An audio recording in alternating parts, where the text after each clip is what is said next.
C'è un fattore che sta sabotando la stragrande maggioranza delle nostre gare. Sudore, fatica, allenamento con il caldo, con il freddo viene vanificato da questo errore. Errore che al contrario, se girato dalla nostra parte, porta dei gran successi. La stragrande maggioranza dei record, anche l'ultimo record incredibile di Kelvin Kiptum, ha questa condizione a favore e non a sfavore. In questo video capiremo meglio di che cosa sto parlando, perché succede questa cosa e di come risolverlo. Partiamo però da un punto importante. Il successo di una gara è dato da 3 fattori: il lavoro, l'allenamento, il percorso che ho fatto dal giorno in cui ho deciso di correre quella gara per raggiungere il vero picco di forma nel giorno della gara. Una forte mentalità, ne abbiamo parlato in un video poche settimane fa dei 7 fattori killer. Avere una testa ben salda che riesca a farci gestire al meglio la gara e superare i momenti no è fondamentale. Terzo fattore, la strategia di gara. Se i primi 2 punti sono condizioni necessarie ma non sufficienti, questa è la condizione sufficiente. Posso essermi allenato alla grande, posso essere un fortissimo atleta, posso avere la testa giusta, ma se sbaglio la strategia di gara brucio tutto il lavoro che ho fatto. E nella strategia di gara c'è ovviamente il ritmo gara da tenere. Kelvin Kiptum ha fatto un record del mondo correndo la seconda parte più veloce della prima, e la seconda l'ha corsa sotto l'ora, quindi una mezza maratona sotto l'ora. Come dicevo all'inizio, tantissimi record hanno una seconda parte di gara un po' più veloce della prima, e invece nella stragrande maggioranza dei casi sabotiamo le nostre gare partendo troppo forte.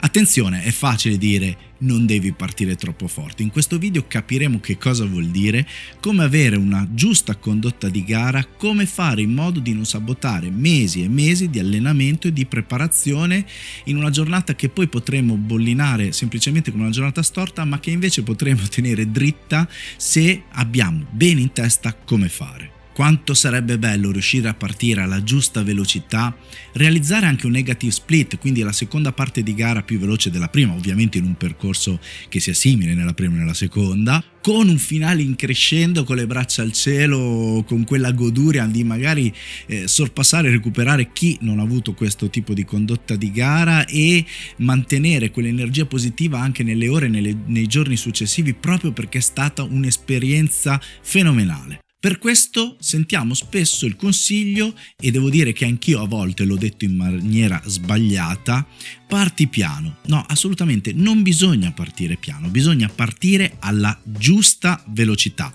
perché se parto troppo piano e il negative split lo realizzo ma è troppo evidente, cioè la differenza della seconda parte di gara con la prima parte di gara è esagerata, significa che non ho dato tutto quello che potevo dare. Molto facile da dirsi a parole, ma molto complicato da realizzare, perché se tanti sbagliano ci saranno dei motivi, non è che tutti pensano che sia giusto partire più forte, anche se ci sono ancora runner convinti che la strategia del fieno in cascina, cioè do tutto quello che ho, poi alla fine cerco di gestirlo in qualche modo, funzioni. Assolutamente, purtroppo non funziona, ma questo ci sono anche ricerche, ho letto in una ricerca su più di 700.000 runner che proprio si vede come un leggero negative split porti dei benefici maggiori, e lo vedremo a breve. Invece partire troppo forte, anche proprio dal punto di vista fisico, ha degli effetti collaterali che ci portano ad avere una gara con sensazioni di fatica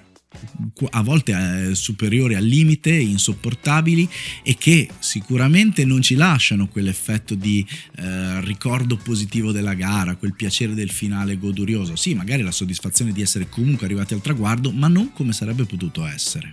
La migliore strategia di gara è avere un ritmo costante, dall'inizio a quasi la fine, per avere quel po' di energia che mi aiuti a crescere sul finale. Quindi il negative split, come dicevo prima, non deve essere esagerato, ma deve essere figlio del fatto di aver dato tutto, ma di aver tenuto quella riserva extra di energia per il finale, che grazie all'entusiasmo, a delle situazioni che succedono al livello del nostro sistema nervoso centrale, riusciamo a dare quella botta in più e chiudere magari un minuto non so, in una maratona un minuto e mezzo più veloce nella seconda parte rispetto alla prima. Ecco, questo potrebbe essere, come dire, un margine accettabile, come ha fatto poi Kelvin Kiptum, però riproporzionato su di noi. Chiaro che se chiudo, esagero, in una maratona 15 minuti, la seconda parte più veloce della prima, mi sono risparmiato troppo. Purtroppo però succede spesso che chiudo la seconda parte 15 minuti più lenta della prima, se non anche di più in alcuni casi, e questo sicuramente non è stato un buon segnale. Dicevo, è facile da dirsi, andiamo però a vedere come possiamo fare e perché la strategia del fieno in cascina non funziona. Se parto troppo forte, i miei battiti iniziano a salire molto velocemente, richiamo molte più fibre muscolari di quelle che mi servirebbero per il ritmo gara che dovrei tenere. Le fibre muscolari, diciamo, meno vascolarizzate, che hanno molto più bisogno di ossigeno per funzionare, vengono richiamate prima durante la gara e non di solito a quell'80% di gara che comunque succede anche se sto tenendo un buon ritmo, e questo significa una maggiore richiesta di ossigeno, un aumento del battito, un aumento del calore corporeo, una sensazione di fatica molto più alta di quella che dovrebbe essere. Insomma, mando in crash tutto il sistema e boom, scoppio e difficilmente riesco a mantenere quel ritmo, e quindi si vede in una mezza maratona il 17esimo, il 18esimo, il 19esimo chilometro in calo, a volte in calo molto importante, a volte in un calo proprio per riuscire a gestire quella sensazione di fatica maggiore. Escludo l'ultimo chilometro perché è sempre un discorso a sé. In una maratona, il famoso muro, che non è solo per questioni di glicogeno, ma anche in una 10 km, dopo la seconda metà inizio a calare se ho sbagliato la partenza.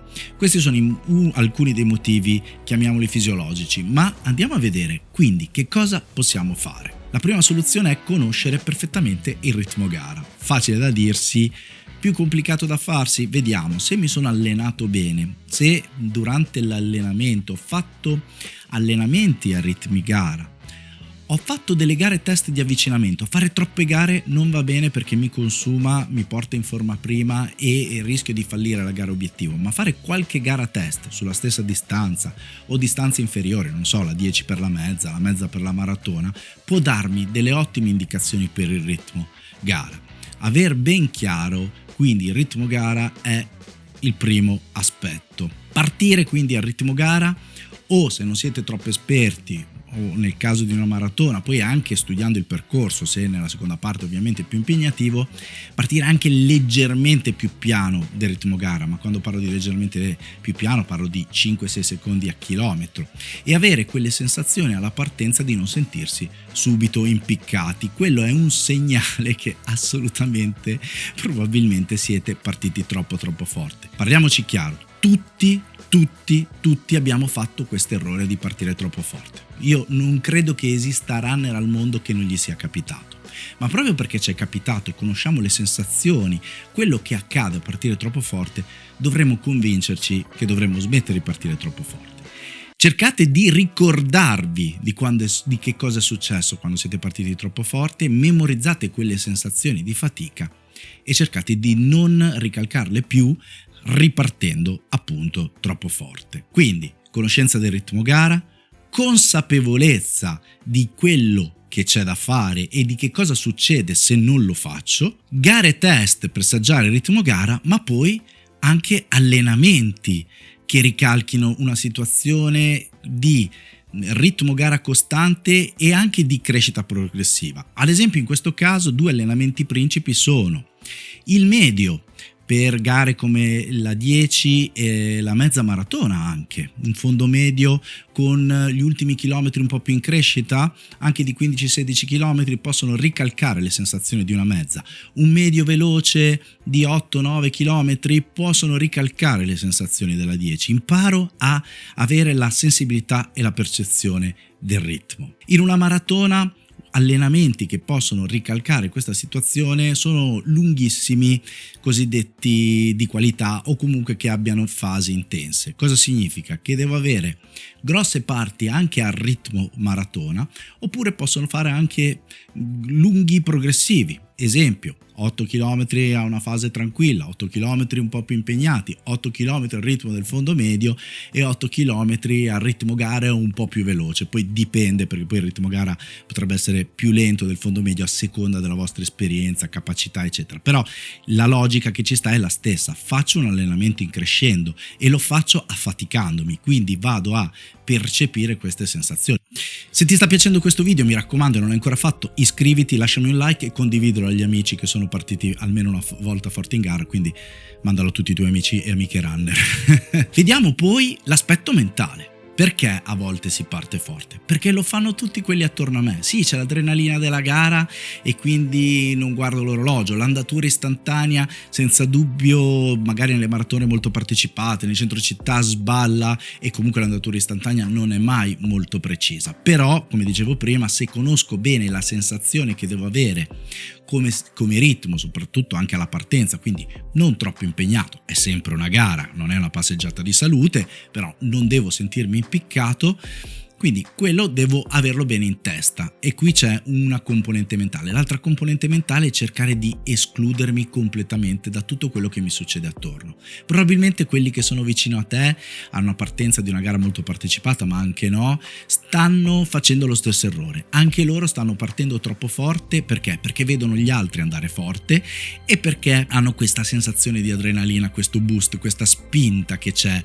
giustamente anche alla partenza di una gara. Sapersi isolare, saper bene il lavoro che devo fare, essere veramente forti mentalmente mi aiuterà meglio a gestire questa partenza. Ti sorpassano in 300, chi se ne frega, l'importante è che arriva prima al traguardo. Come essere veramente forti mentalmente poi l'abbiamo visto in questo video, in cui vi racconto i 7 fattori killer, i 7 fattori che proprio ti ammazzano mentalmente, e la testa abbiamo visto anche adesso quanto conta nella corsa. Guardalo qui. E questi 7 fattori killer sono proprio quei fattori che i grandi campioni evitano come la peste e sanno controllare molto con la testa.